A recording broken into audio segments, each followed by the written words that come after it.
মঙ্গলবার আগরতলা পৌর নিগমের ৩৬ নং ওয়ার্ডের বেশ কয়েকটি জায়গা ঘুরে দেখলেন পৌর নিগমের মেয়র দীপক মজুমদার। এদিন তিনি দক্ষিণ জয়নগর ভগ্নদশায় থাকা কাঠের ব্রিজটি ঘুরে দেখেন। এলাকার বেহাল রাস্তাঘাট নিয়ে এদিন এলাকার লোকজন খুব উগরে দেন।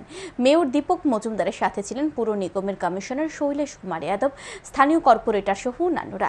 ৩৬ ওয়ার্ডের বিভিন্ন এলাকা ঘুরে দেখার পর নিগমের মেয়র দীপক মজুমদার জানান, দক্ষিণ জয়নগর ভগ্নদশায় থাকা কাঠের ব্রিজটি সহসাই ব্রেইলি ব্রিজ নামে নির্মাণের কাজ শুরু হবে বলে জানান নিগমের মেয়র দীপক মজুমদার।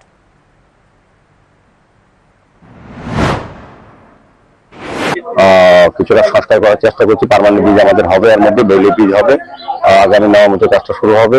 আজকে আমরা পরিদর্শনে এসেছি এবং এটা আগামী কয়েকদিনের মধ্যে এটা সম্পূর্ণ হয়ে যাবে। এই ব্রিজটা আমরা মেনটেন্যান্স করছি পথ চলাচলের জন্য, যাতে মানুষজন এই এলাকার মানুষের যাতে সুবিধা হয়।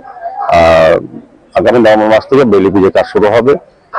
কাজে কিছুটা অসুবিধা হলে আমি এলাকার লোককে বলবো আমাদেরকে সহযোগিতা করার জন্য।